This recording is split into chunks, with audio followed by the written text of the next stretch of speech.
হ্যাঁ, কোন লাট বাহাদুর উনি যে ওনাকে ওইখানে গিয়ে ইয়ে করতে, উনি কত বেতন পান যে ওনার ওয়েস্টার্নে গিয়ে চা ইয়ে খাইতে হয়, তারপরে রাত গভীরে ওনার সব ওই পূর্বাচলে যেতে হয় যে হাঁস খাওয়ার জন্য। তো এবং উনি আসলে ওই দিন ওয়েস্টার্নে গিয়েছিলেন কিনা সেটা ওনার মনে পড়ছে না, ওনার স্মৃতিশক্তি এত দুর্বল। উনি বই লিখতে পেরেছেন 5 আগস্টে কি আগে কি কি করেছিলেন, কিন্তু এই কয়দিন আগে 2 দিন আগের ঘটনা উনি মনেই করতে পারছেন না উনি ওই দিন ওয়েস্টার্নে গিয়েছেন কিনা। আসসালামু আলাইকুম। প্রিয় দর্শক, অন্য মঞ্চের আলাপচারিতায় আপনাদের সকলকে আমন্ত্রণ জানাচ্ছি। আমাদের সঙ্গে আজকে উপস্থিত আছেন সিনিয়র সাংবাদিক ও কলামিস্ট জনাব আনিস আলমগীর। গতকালকে দেখলাম আপনি একটা ফেসবুকে একটা পোস্ট দিয়েছেন আমাদের আরেকজন জনপ্রিয় ব্যক্তিত্ব আব্দুল নূর তুষারের সঙ্গে একসঙ্গে। তো আপনারা নীলা মার্কেটে হাঁস খাওয়ার আকাঙ্ক্ষা ব্যক্ত করেছেন এবং হাঁস যদি না পাওয়া যায় তাহলে ওয়েস্টিনে যাবেন বলে বলেছেন, এবং সেখানে ওয়েস্টিনে যাওয়ার ক্ষেত্রে কে এটা স্পন্সর করবে তাদের একটা উদাত্ত আহ্বান জানিয়েছেন। আমার এখানে দুটো প্রশ্ন। এক নম্বর প্রশ্ন হলো, এই যে স্পন্সর খুঁজছেন আপনারা, স্পন্সর পেয়েছেন কিনা, এবং না পেলে না পাওয়ার বাস্তবতাটা কি? আর দ্বিতীয় প্রশ্ন হলো, আমারও কিন্তু খুব ইচ্ছা যে একটু ওয়েস্টিনে খাওয়া দাওয়া করার। যদি আপনার স্পন্সর পেয়ে যান, আমাকে আপনারা বিবেচনায় রাখবেন কিনা? আমরা তো অবশ্যই আপনাকে রাখবো। কালকে তুষার ভাইয়ের সাথে সেটাই কথা হচ্ছে, হলো যে মাসুদ কামাল ভাইকে সহ আমরা একদিন হাঁস খেতে যাই। কালকে আমাদের হাঁস খাওয়া আনফরচুনেটলি হয়নি, কারণ তুষার ভাইয়ের এর মধ্যে আবার টক শো দাওয়াত আছে, তার বাসার সামনে গাড়ি অপেক্ষা করতেছে। তো আমাদের সেটা ক্যান্সেল করতে হলো। কিন্তু আপনাকে জানিয়ে রাখি যে অন্তত শতাধিক ব্যক্তি ইনবক্সে বলছে যে ভাই আপনি আসেন, পয়সা আমরা দেব, আপনি আমাদের পয়সায় খান, আপনাদেরকে আমরা খাওয়াতে চাই। যাই হোক, এটা একটা হাস্যরস ছিল। বাস্তবিক অর্থে তো আমাদের কোনো ইচ্ছে নাই যে এই গরমের মধ্যে যাই হাঁস খাওয়ার, এবং এই যে হাঁস না খাইতে পারলে আবার ওয়েস্টিনে খাওয়ার, মানে ওইখানে হাঁস না পাইলে আমি ওয়েস্টিনে এসে খাবো, মানে কতটা ফানি একটা স্টেটমেন্ট। আপনি যদি খেয়াল করে দেখেন যিনি এই স্টেটমেন্ট দিয়েছেন, যে কারণে আমাদের স্টেটমেন্ট দিতে হলো বা হাস্যরস করতে হলো। এটা এখন কি সমস্যা ফানি হচ্ছে আসলে? আমার তো মনে হচ্ছে এটা মর্মান্তিক একটা স্টেটমেন্ট। এটা আমি বলতেছি যে দেখেন, আহ, এই যে প্রেক্ষিতে এই কথা আর কি, আসিফ মাহমুদ সেখানে উনি বলছেন যে ওয়েস্টিনের যে যে চাঁদাবাজদের থেকে যে যে যে একটা চাঁদাবাজ যে স্টেটমেন্ট জি, দিয়েছে, জি, জি, জি। যে এই চাঁদাবাজির নিরাপত্তে আসিফ মাহমুদ আছেন, যেখানে ওই যে গুলশানের এক সাম্মী এমপির বাড়িতে জি। চাঁদাবাজিতে, সেটার হুম। প্রেক্ষিতে উনি বললেন যে উনি আসলে আহ, বাসায় কাজ করতে করতে এত হয়রান হয়ে যান যে রাতে, বা রাত জাগতে। তো এইটার সাথে আমার একটু মিল আছে, আমারও রাত জাগা হয়, আমার অনেকদিন 6টা জি। বেজে যায় জাগতে জাগতে লিখতে লিখতে। তো আচ্ছা। উনিও ওনার সরকারি কাজ করতে করতে এত ব্যস্ত হয়ে যান, কিন্তু সরকারি কাজ করা, সরকারে আমি আশ্চর্য হলাম 2-3টা কারণ। একটা হচ্ছে জি। সরকারি এরকম একজন মন্ত্রী উপদেষ্টা, তার বাসায় লোক নাই তাকে যে খাওয়াবে, তার চাকর বাকর গুলো কোথায় গেছে? এগুলো তো সরকারি নিয়োজিত চাকর বাকর আছে। আমরা তো মন্ত্রীদের বাসায় গিয়েছি, দেখেছি পাইক পেয়াদা ওইখানে কতজন থাকে, উনাকে কেউ খাওয়ানো নাই। উনি কি নিরীহ ভাবে বললেন যে তারপরে কি করবেন, আশেপাশেও তো কোনো হোটেল নাই। উনি সেই হাঁস খাওয়ার জন্য যেতে হয় পূর্বাচলে। আর পূর্বাচলে সবাই ভালো করে জানে 12টা 1টার পরে ওইখানে ওইগুলো বন্ধ হয়ে যায়। ওই রাইট। ভোরবেলায় কে হাঁস বিক্রি করবে? আচ্ছা ঠিক আছে, উনি গভীর রাতে শেষ রাতে গেলে হাঁস খাইতে পারলেন না, তারপর আসেন কোথায়? ওয়েস্টিনে। ভাই ওয়েস্টিনে কে হাঁস ওই সময় কে রাখে? বা আপনি প্রাতরাশ করার জন্য আসেন, ব্রেকফাস্ট করার জন্য ঠিক আছে ওয়েস্টিনে, কিন্তু একজন মন্ত্রীর ওয়েস্টিনে যায়া প্রাতরাশ করতে হবে কেন? ওনার কোন এবং কোন সঙ্গে কিন্তু বন্ধু বান্ধব, বন্ধু বান্ধব নিয়ে যান কিন্তু। হ্যাঁ, কোন লাট বাহাদুর উনি যে ওনাকে ওইখানে গিয়ে ইয়ে করতে, উনি কত বেতন পান যে ওনার ওয়েস্টার্নে গিয়ে চা ইয়ে খাইতে হয়, তারপরে রাত গভীরে ওনার সব ওই পূর্বাচলে যেতে হয় যে হাঁস খাওয়ার জন্য। তো এবং উনি আসলে ওই দিন ওয়েস্টার্নে গিয়েছিলেন কিনা সেটা ওনার মনে পড়ছে না, ওনার স্মৃতিশক্তি এত দুর্বল। উনি বই লিখতে পেরেছেন 5 আগস্টে কি আগে কি কি করেছিলেন, কিন্তু এই কয়দিন আগে 2 দিন আগের ঘটনা উনি মনেই করতে পারছেন না উনি ওই দিন ওয়েস্টার্নে গিয়েছেন কিনা। তো এই এই ধরনের, দেখেন, ছেলেটি বলবো না ভাইটি বলবো জানি না, যে রাজনীতিতে এসেছে, রাজনীতি তার প্রেশার যদি হয়ে থাকে, আমি তাকে দেখেছি, আমি আরো একদিন বলেছিলাম যে আমি জুলাইতে তার সাথে একটা টক শো করেছিলাম, যে গত জুলাইতে আর কি, মানে 24শে জুলাইতে। ইনফ্যাক্ট আমি একটা মাত্র টক শো করেছিলাম পুরো জুলাইতে। আপনারা যখন বিভিন্ন জন আপনাদেরকে ডেকে নিচ্ছিল, আমি তো দেখেছিলাম যে আপনাদের কি করছিল। আপনাকে বসিয়েছিল, পাশে হয়তো আওয়ামী লীগ মনে হয় আরেকজনকে বসিয়েছিল, দুইজনের ঝগড়া লাগাচ্ছিল। আমি তো খুব ভালো করেই জানি, আমি যদি যাই আমার সাথে কারে বসাবে, এবং সে একটা ফাউল কথা বলবে, তার পরিপ্রেক্ষিতে আমাকে একটা বলতে হবে, তারপরে ট্যাগ দিবে সে দেখো ছাত্র হত্যা সমর্থন করছে, শেখ হাসিনাকে সমর্থন করছে। তো এইগুলো অ্যাভয়েড করার জন্য পুরো জুলাইতে আমি কোনোদিনই কোনো টক শোতে যাইনি। এটা কেউ দেখবে না যে আমি কোনো টক শোতে গেছি। একটা মাত্র টক শো জুলাই প্রথমার্ধে গিয়েছিলাম, সে মানে প্রথম সপ্তাহে, সেটা এই যে আসিফ মাহমুদ ছিল ছাত্র প্রতিনিধি হিসাবে, আমি ছিলাম, আর বিএসএস এর আরেকজন সাংবাদিক ছিল যে স্বাধীন, ওই যে মুক্তিযোদ্ধা সন্তান হিসাবে। তো সেখানে আমি বলেছিলাম যে এই কোটা আমি সমর্থন করি না। আমি সমর্থন করি মুক্তিযোদ্ধাদেরকে কোটা যদি দিতে হয়, ইন্ডিজিনিয়াস পিপলকে যদি কোটা দিতে হয়, সেটা শিক্ষায় দিতে হবে। শিক্ষায় কোটা দিয়ে তাদেরকে শিক্ষিত করতে হবে, তারপরে যা কিছু হোক। এইটাই একমাত্র আমার টকশো ছিল। তো আসিফকে যেটা প্রসঙ্গ আমি বললাম, সেদিন আমি দেখেছি একটা নিরীহ ছেলে, তবে তার চামচা পরিবেষ্টিত, তার সাথে 4-5 জন গিয়েছিল, তারা আমার সাথে ছবিও তুলেছিল। তো ওই সময় তার দেখেছি একটা লিডার, লিডার লিডার ভাব, ওই ওই একটা জিনিস তার মধ্যে আছে। মানে লিডার লিডার ভাব বলতেছি, সে তো অবশ্যই লিডার, কিন্তু ওই যে আমি বলতে চাচ্ছি যে তথাকথিত যেই চেলা মানে চামড়া নিয়ে ঘোরা, ট্রেডিশনাল একটা ব্যাপার। ট্রেডিশনাল রাজনীতি, ওর ওর হুম, মধ্যে হুম, আমি ওটা দেখেছি। তো একজন এম্বিশন থাকতে পারে রাজনীতি করার জন্য। এখনো দেখছি যে উনি বলছেন যে আমি তো এই সরকার ছেড়ে চলে আসব ইলেকশনের আগে আগে। তার মানে প্রমাণ হচ্ছে যে এরা, এই সরকার, এই যে তত্ত্বাবধায়ক সরকার, এরাই আবার ইলেকশন করবে। এদের মধ্যেই আছে এরকম কিছু লোক যারা যারা এই সরকারেও আছে, আবার এরা নিরপেক্ষতার ভান ধরে ইলেকশনও করবে।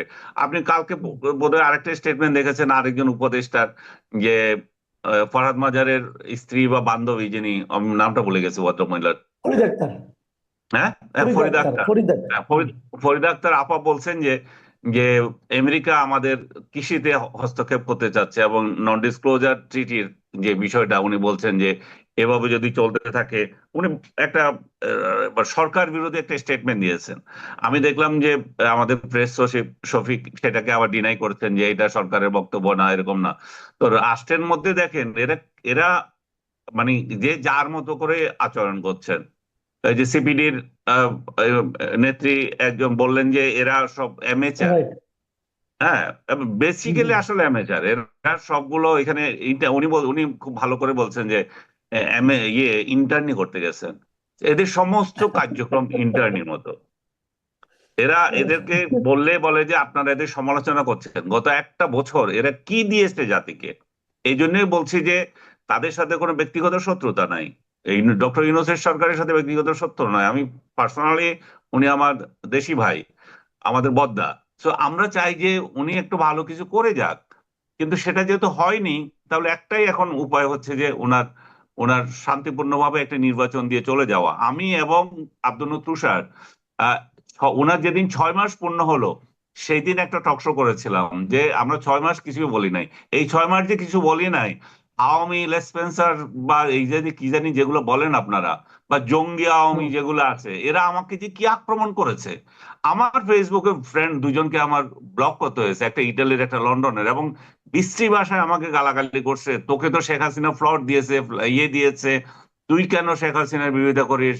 আমি জিন্দিগিতে কোথায় শেখ হাসিনার প্লট সেটাও আমি খুঁজে পাইলাম না। শেখ হাসিনার সাথে জিন্দিগিতে কোথাও ভ্রমণেও গেলাম না, কোথাও যে ফ্লাইটে করে সে কত চামচাকে নিয়ে গেল, জিন্দিগিতে দাওয়াতও দেয় নাই, আমারও কোনো আগ্রহ নাই। শুধু শেখ হাসিনা নয়, আমি অন্য কোনো সরকারের কারোর সাথেও যাই নাই।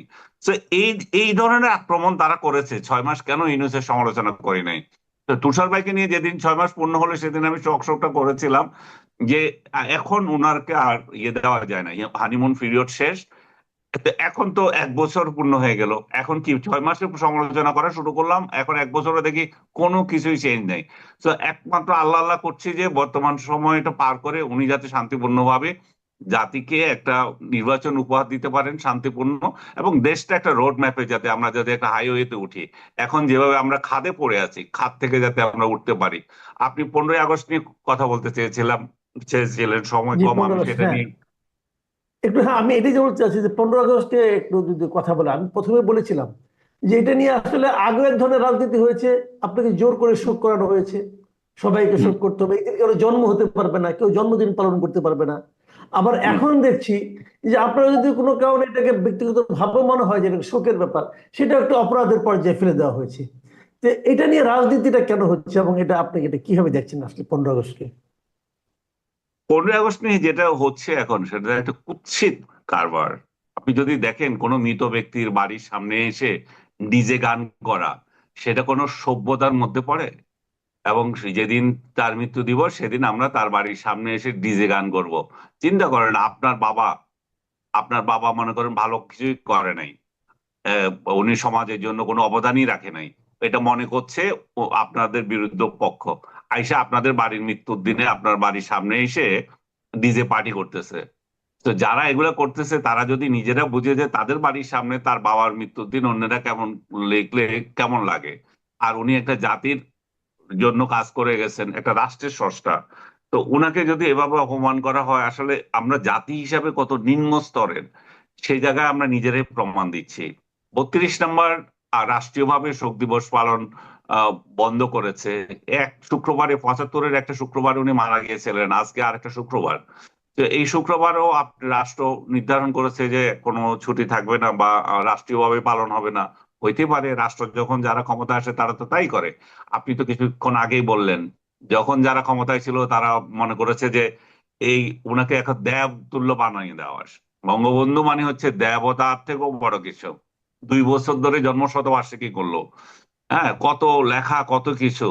আজকে পত্রিকাগুলো তো খুলে দেখেন যে কোনো লেখা নাই, কোনো কথা নাই। নিউজটা আছে, অনেকে নিউজটা বাদ দিতে পারে নাই, নিউজটা রেখেছে, কিন্তু কোনো লেখা নাই, কথা নাই, কোনো কলামিস্ট পাওয়া যাচ্ছে না। যেখানে লেখা দেওয়া মানে 15 দিন আগে থেকে লেখার স্তূপ জমে যেত, ওই সব কলামিস্ট পলাতক। হ্যাঁ, 200 শতবর্ষ পালনকারী যে শত কমিটির লোকজন, সব পলাতক। কেউ কেউ আর টু শব্দ করছে না, লেখে না কিছু। তো এইরকম পরিস্থিতি শেখ হাসিনা যেমন তৈরি করেছেন, আজকে আরেকটা পক্ষ এমন সব আচরণ করছে, যেটা জাতি হিসাবে আমাদেরকে খুব মানে নিচে নামিয়ে দেয়। আরেকটা বিষয় লক্ষণীয় হচ্ছে যে এই 5 আগস্টের পরে থেকে আমরা যেটা দেখেছি, মুক্তিযুদ্ধকে আক্রমণ করা, বঙ্গবন্ধুকে আক্রমণ করা, এবং আওয়ামী বিদ্বেষ, সে চ্যাম্পিয়ন হওয়া, এইটা জি, প্রতিযোগিতা ছিল এনসিপি এবং জামায়াতের মধ্যে। হ্যাঁ, কিন্তু গতকাল গতকাল রাত থেকে আজকের যে 32 নম্বর যে সমস্ত কর্মকাণ্ড বিএনপি করছে, সেটা দিয়ে বিএনপি প্রমাণ করতে চাচ্ছে যে না, এই চ্যাম্পিয়ন ট্রফি আমরা ওদেরকে দেব না, আমাদেরকে নিতে হবে। তারা এখানে এসে স্লোগান দিচ্ছে, তারে ভাই কথা দিলাম 32 দখল করলাম। হ্যাঁ, আপনি শুনেছেন কিনা জানি না এই স্লোগান। তারপরে সেখানে তারা কেক কাটবে, তারপরে সেখানে অন্য লোকরা আসলে তাদেরকে পিটাবে, পিটাচ্ছেও। যে এই যে সংস্কৃতি, বিএনপির মতো একটা রাজনৈতিক দল যারা সামনে আমরা আশা করছি যে রাষ্ট্র পরিচালনায় যাবে, তারা যদি এই সংস্কৃতি চালু রাখে, তাহলে এটার পরিণতি এই দেশের মধ্যে কি হবে আমি জানি না। আমি এগুলো নিয়ে বেশি কথা বলতে চাই না, কারণ এগুলো নিয়ে কথা বললেও বলবে যে যে দেখেন আপনি কিন্তু আমাদের বিরোধিতা করছেন। আমি কালচারের বিরোধিতা করছি, আপনাদের বিরোধিতা করছি না। বঙ্গবন্ধু মারা গিয়েছেন, বঙ্গবন্ধুকে জাতি মূল্যায়ন করছে, বঙ্গবন্ধু মানুষের হৃদয়ে আছে। আপনি সেটাকে মুছে দিতে পারবেন না। আমি আমার একটা স্ট্যাটাসে লিখেছি, যখন কারো নাম হৃদয়ে থাকে তাকে তো আপনি ব্রাশ দিয়ে মুছে ফেলতে পারবেন না। এটা তো দেয়ালে বঙ্গবন্ধু না, ওটা তার হৃদয়ে ওই গেঁথে আছে। আপনারা নিজেরাই তো বঙ্গবন্ধুকে প্রাসঙ্গিক করে তুলেছেন। আমার ফেসবুকে বিএনপি, জামাত সংশ্লিষ্ট বা বিএনপি মনা লোকজন, বিএনপি মনা না, বিএনপির লোকজনই আজকে সব কয়টাকে আমি দেখলাম বঙ্গবন্ধুকে নিয়ে স্ট্যাটাস দিয়েছে। অথচ আওয়ামী লীগের লোকজন কেউ দেয় নাই। আওয়ামী লীগের লোকজন 2-4 জন দেয় নাই, সবাই সেটা ঠিক বলবো না। আওয়ামী লীগের লোক যত দিচ্ছে, বিএনপি তত দিচ্ছে। কেন দিচ্ছে? আওয়ামী লীগের লোকগুলো তাকে স্মরণ করছে, আর ওরা ওর চরিত্র হনন করছে। তো বঙ্গবন্ধুকে তো প্রাসঙ্গিক আপনারাই করে রেখেছেন। 32 নাম্বারকে তো আপনারাই প্রাসঙ্গিক করে রেখেছেন। 32 নাম্বারের বাড়ি পুড়িয়ে, 32 নাম্বারের বাড়ি ধ্বংস করে তারপর আপনাদের শান্তি হচ্ছে না। আপনারা মনে করছেন যে এই 32 নাম্বারই তো সবকিছু, এখান থেকে চেতনা বেড়ে যায়। তা আপনাদের কারণেই তো চেতনা হয়। আপনারা 32 নম্বর বন্ধ করছেন কেন? আমি দেখলাম যে প্রেস সচিবের উদ্ধৃতি দিয়ে ধানমন্ডি থানার ওসি বলছেন যে আমরা শফিক প্রেস সচিবের নির্দেশ অনুযায়ী আমরা চলছি। কি নির্দেশ? আমি নিউজে দেখলাম নিচে গিয়ে যে এখানে যেহেতু আওয়ামী লীগ নিষিদ্ধ, তাই কোনো এখানে কোনো সমাবেশ হবে না, এবং কয়েকজন লোককে নাকি তারা এখানে গ্রেপ্তার করেছে। করুক, সেটা প্রেস সচিব যদি নির্দেশ দেওয়ার ক্ষমতা রাখেন কিনা সেটা নিয়ে বিতর্ক থাকতে পারে। বাট সরকারের যদি এটা সিদ্ধান্ত হয় যে আওয়ামী লীগ যেহেতু নিষিদ্ধ দল, তারা কোথাও জমায়েত করতে পারবে না, দ্যাটস ওকে। আমি এটাতে কোনো অন্যায় মনে করি না। সরকারি নির্দেশ, সরকার যেভাবে করছে, মানে নির্দেশ অনুযায়ী যেহেতু তাদের নিষিদ্ধ রেখেছে, তাদের কার্যক্রম থাকুক। কিন্তু সাধারণ মানুষ গেলে আপনি আপত্তি করার কি আছে? সাধারণ মানুষ তো আর আপনি আপত্তি করতে পারেন না। তো এই সবকিছু মিলে বঙ্গবন্ধু আসলে মানে কতটা বড় শক্তি তার, এই তার মৃত্যু দিবস, তার 15ই আগস্টে সেটা বোঝা যায়। তাকে দমানোর জন্য কি যে প্রচেষ্টা স্বাধীনতা বিরোধী চক্র থেকে, কিংবা তার বিরোধী চক্র থেকে, তার রাজনৈতিক মতবাদের বিরোধী তরফ থেকে, এগুলো দিয়ে প্রমাণ হয় যে যে এই মৃত লোকটা আরো 1000 বছর পর্যন্ত, বা যতদিন বাঙালি জাতি থাকবে, বাংলাদেশ থাকবে, ততদিন তাকে কেউ মুছতে পারবে না। বাংলাদেশ নাম চেঞ্জ করে ফেলতে হবে তাকে যদি মুছে দিতে হয়। তার এটা এটা পূর্ব পাকিস্তান হয়ে যেতে হবে, কিংবা অন্য কোনো নাম, নয়া বন্দোবস্ত বাংলাদেশ, এই জাতীয় কিছু একটা দিতে হবে। আদারওয়াইজ বঙ্গবন্ধুকে তো মুছে ফেলা যাচ্ছে না, মুছতে পারবেও না ওরা। জি, অনেক ধন্যবাদ জনাব আনিস আলমগীর। আমরা আসলে মানে এটি আজকে সবচেয়ে বেশি গুরুত্বপূর্ণ আলোচনার বিষয় ছিল, এবং এই বিষয়ে আপনার খোলামেলা বক্তব্য আমি আশা করি আমাদের দর্শকদের নতুন দিক নির্দেশনা দেবে।